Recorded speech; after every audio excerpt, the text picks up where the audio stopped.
দেখো আজকে বিলিরুবিন পড়াবো।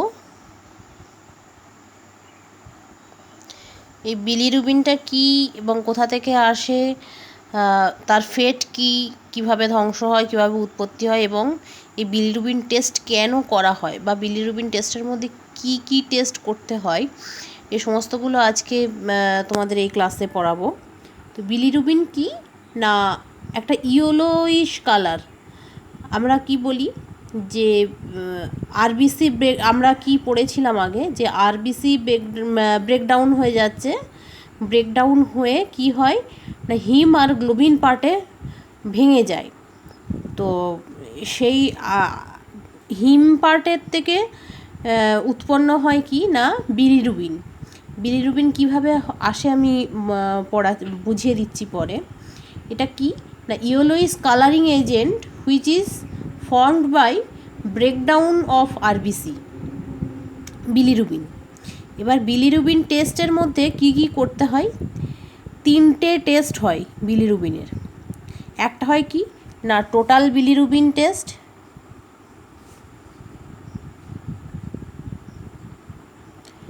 একটা হচ্ছে কি কনজুগেটেড বিলিরুবিন, আর একটা হচ্ছে কি আনকনজুগেটেড বিলিরুবিন। এবার এই বিলিরুবিন কনজুগেটেড বিলিরুবিনই বা কি আর আনকনজুগেটেড বিলিরুবিন হবে কি, সেটা আমি আসছি পরে। তো এই বিলিরুবিন টেস্ট কেন করা হয়? বিলিরুবিন আমি বললাম ইয়েলোইশ কালার। তো ইয়েলোইশ কালার মানে কি, আমাদের স্কিন বা আমাদের শরীরে যখন বিলিরুবিনের মাত্রা বেড়ে যায় তখন বিভিন্ন রকমের সিমটমস তৈরি হয়। কি কি কি হয় না, আমাদের জন্ডিস যেটাকে বলি বাংলা ভাষায়, সেটা কিন্তু বিলিরুবিন, সেটা জন্ডিস হলে বিলিরুবিনের মাত্রা কিন্তু বেড়ে যায়। এবং তখন কি হয়, বিলিরুবিন বেড়ে গেলে না ইয়েলোইশ ডিসকালারেশন হয়। আমাদের চোখের যে সাদা অংশ সেটাকে আমরা স্ক্লেরা বলি। স্ক্লেরা আমাদের মিউকাস মেমব্রেন বিভিন্ন জায়গায় যেগুলো আছে, ঠোঁটের ভেতরে বা জিভের তলায় যে সমস্ত জিভের ওপরের দিকটা, এই জিনিসগুলো কি কি হয় না স্কিন এই জিনিসগুলো কি হয় ইয়েলোইশ হয়ে যায়। তা yellowish discolouration of skin, sclera and mucous membrane, তখনই আমরা কিন্তু বিলিরুবিন লেভেলটাকে আমরা চেক করতে বলি। আরও কি কি কোন কোন সময় কখন কখন আমরা ইন্ডিকেশন কি কি, তাহলে ফার্স্ট হচ্ছে কি অ্যানিমিয়া হলেও কিন্তু আমরা বিলিরুবিন চেক করতে বলি। কেন না অ্যানিমিয়ার একটা কারণ হচ্ছে ব্রেকডাউন অফ আরবিসি। আরবিসি ভেঙে যাচ্ছে মানে কি হিমোগ্লোবিনটা কমে যাচ্ছে। হিমোগ্লোবিন তো তখনই কমবে যখন আরবিসি ব্রেকডাউন হবে, যার জন্য আমরা কি অ্যানিমিয়া হলে ফার্স্ট আমরা বলি। নেক্সট হচ্ছে কি জন্ডিস, ঠিক আছে। নেক্সট কি হেপাটাইটিস, মানে কি লিভারের ইনফ্লামেশন বা ইনফেকশন। আইটিস যেখানে থাকে বলেছিলাম কি না ইনফ্লামেশন হয়, হেপাটাইটিস। নেক্সট কি যে কোনো liver disease, any liver disease.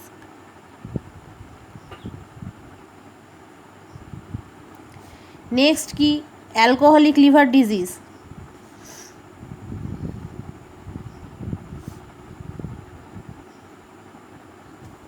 Cirrhosis of liver.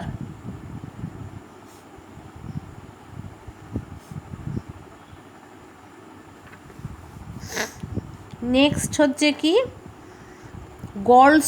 গলব্লাডারে যে স্টোন জমে, স্টোনটাও কিন্তু আমাদের বিলিরুবিন লেভেলকে বাড়িয়ে বা অল্টারেশন করে। GB stone. নেক্সট কি হিমোলাইটিক অ্যানিমিয়া। হিমোলাইসিস মানে কি না breakdown of RBC, haemolytic anaemia.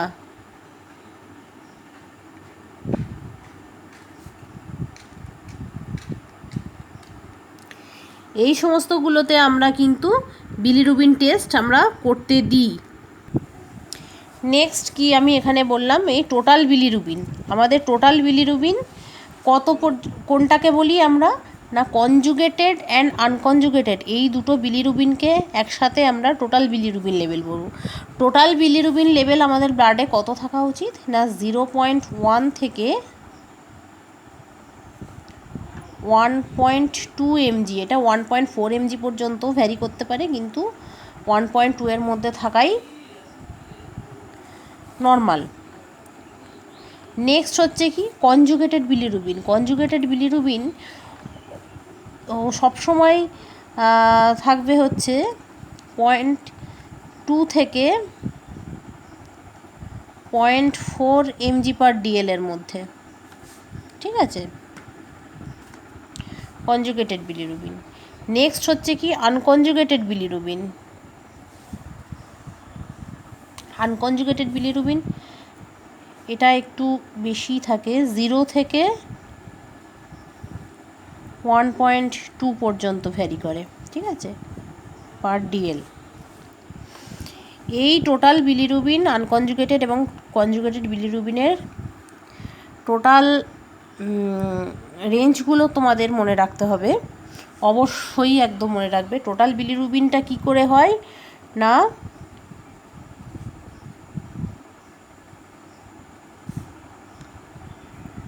কি বললাম, কনজুগেটেড প্লাস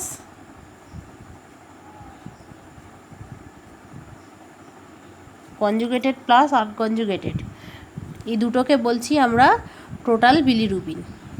ওকে, নেক্সট আসবো কি না বিলিরুবিন কিভাবে আমাদের শরীরে উৎপন্ন হচ্ছে, কি করে উৎপন্ন হচ্ছে না ফার্স্ট হচ্ছে দেখো আরবিসি মানে কি রেড ব্লাড কর্পাসেল। এই রেড ব্লাড কর্পাসেলের আয়ু আমি কতদিন বলেছিলাম 120 ডেজ, তাই তো? আমরা কি জানি 120 ডেজ হচ্ছে রেড ব্লাড সেলের আয়ু। তো এই যখন আর 120 ডেজ নিয়ার অ্যাবাউট হতে থাকে তখন আমাদের বডি সিগন্যাল দেয় কি করে না এই আরবিসিগুলোকে, বৃদ্ধ ম্যাচিওর যে আরবিসি হয়ে যায়, ওল্ড আরবিসিগুলোকে আমাদের কি করে না টুয়ার্ডস স্প্লিনের দিকে পাঠিয়ে দেয়। এই স্প্লিনের দিকে পাঠায় কেন? স্প্লিনে হচ্ছে কি আরবিসি ডিস্ট্রাকশান হয়, যেমন উৎপন্নও হয় আবার ডিস্ট্রাকশানও হয়। এই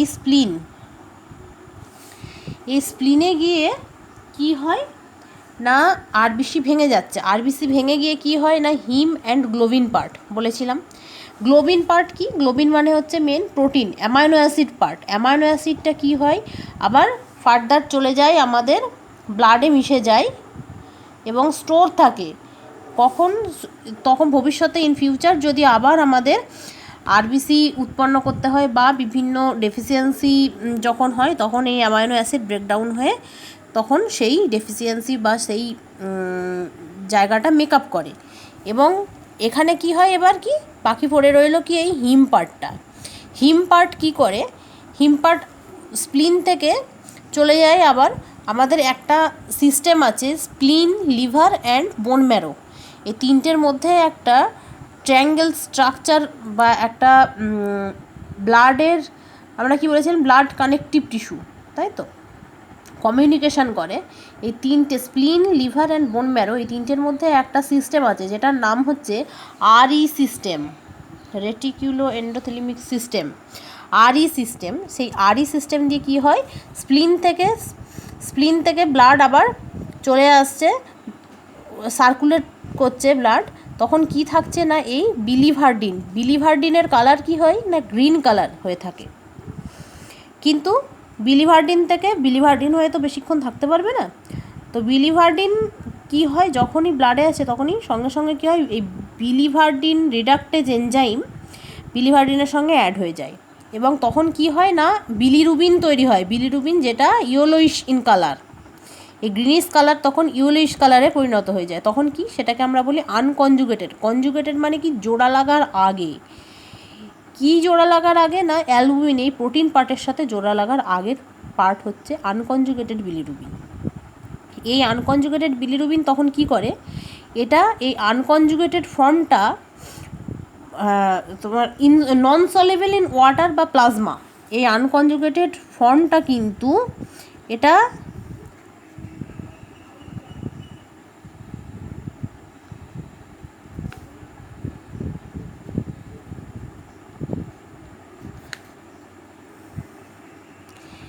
এই আনকনজুগেটেড ফর্ম কি, non soluble in plasma or water. তাহলে প্লাজমা আমাদের কি ব্লাডেই থাকে, এই প্লাজমাতে সলিউবল হচ্ছে না, মানে দ্রবীভূত হচ্ছে না।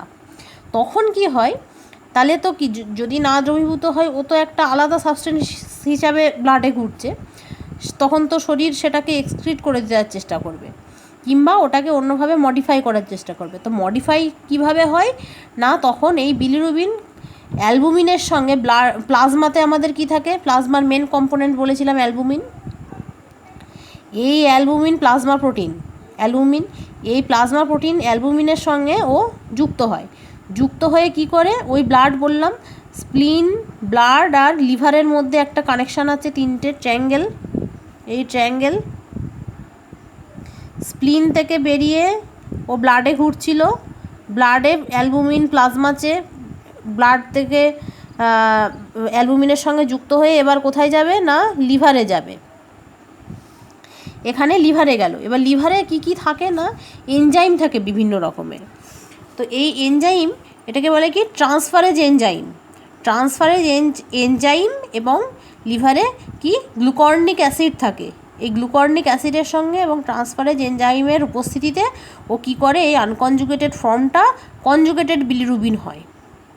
কনজুগেটেড বিলিরুবিন হচ্ছে এটা কিন্তু সলিবল ফর্ম। আনকনজুগেটেড কিন্তু প্লাজমাতে হয়, দ্রবীভূত হয় না, কিন্তু কনজুগেটেডটা হচ্ছে সলিবল ফর্ম। সলিবল ফর্ম হলে হবে কি, আমাদের শরীরে তো কনস্ট্যান্ট আরবিসি ভাঙছে, তাহলে স্টোর যদি আমাদের হতে থাকে, যদি এক্সক্রিট না করি আমরা, তাহলে কি হবে, আমাদের স্টোর হবে এবং বিলিরুবিন লেভেল হাই হতে থাকবে, তাই তো। যার জন্য কি হয়, আবার এই সার্কুলেশন হয়, লিভার থেকে সার্কুলেট হতে হতে কিডনিতে যাচ্ছে কিছুটা, আর কিছুটা কি যায় না ইন্টেস্টাইনে অ্যাবজর্পশন হয়। এই লিভার থেকে যখন কিডনিতে যাচ্ছে, তখন কি ফর্মে যাচ্ছে, এই ইউরোবিলিনোজেন হয়ে যাচ্ছে, এবং কিডনিতে পিউরিফাইড হয়ে তখন কি হচ্ছে, আমরা যখন ইউরিনে পাবো তখন পাবো কি ইউরোবিলিন।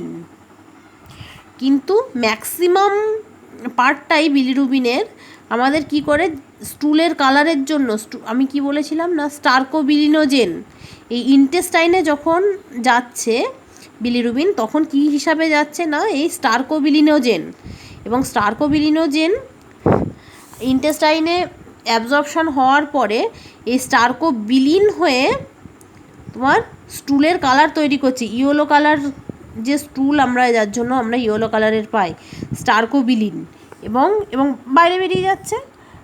আর ইউরোবিলিনোজেন কিডনিতে যাচ্ছে, ইউরোবিলিনোজেন হয়ে, এবং এখান থেকে কি পাচ্ছি আমরা, ইউরিনে পাচ্ছি কি ইউরোবিলিন আমরা পাচ্ছি, এবং বাইরে বেরিয়ে যাচ্ছে।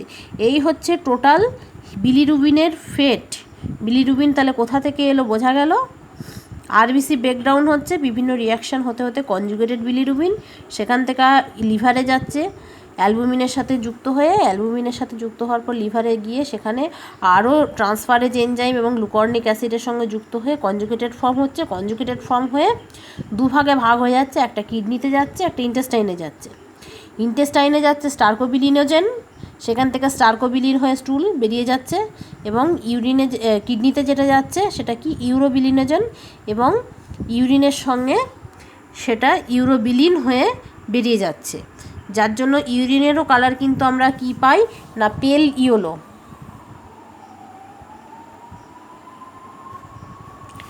এই 90% বিলিরুবিনই কিন্তু স্টার্কোবিলিন হয়ে বেরোয়, আর এখানে হাতে থাকে আমাদের কি 10% থ্রু ইউরিন বেরোয় কিন্তু, ঠিক আছে। নেক্সট একটা কোশ্চেন আসে হচ্ছে কি না, ডিফারেন্স বিটুইন আনকনজুগেটেড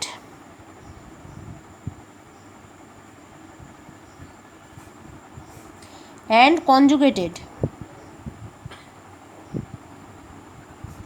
এই আনকনজুগেটেড এবং কনজুগেটেড বিলিরুবিনের মধ্যে কি কি ডিফারেন্স হয়, এটা কোশ্চেন আসে খুব। এটা কোথায় থাকে, আনকনজুগেটেড বিলিরুবিনটা আমি বলেছিলাম কি প্রেজেন্ট ইন প্লাজমা। এটা কোথায় প্রেজেন্ট থাকে? ব্লাডে। নেক্সট সেকেন্ড পয়েন্ট হচ্ছে ইনসলিবল ইন প্লাজমা।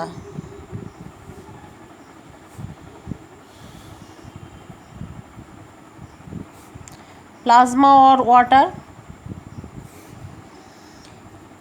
এটা কি? Soluble. Soluble in plasma and water. 3 হচ্ছে কি?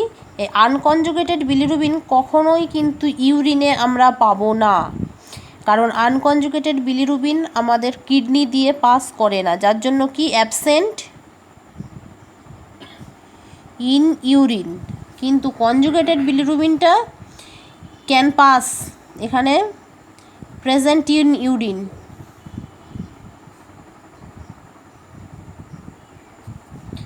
ঠিক আছে?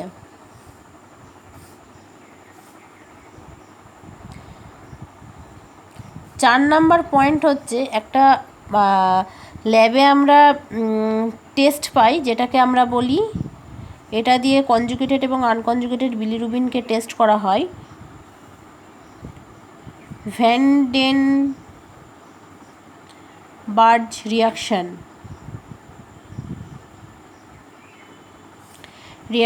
এটা হচ্ছে কি হয়, এর ক্ষেত্রে ইনডাইরেক্ট রিয়াকশন হয়। এটা পরে যখন প্র্যাকটিক্যাল পার্ট করানো হবে তখন বলে দেওয়া হবে কিভাবে কি করা হয় বা দেখানোও হবে। আর এটা কি হয় না, ডাইরেক্ট রিয়াকশন, যার জন্য অনেক সময়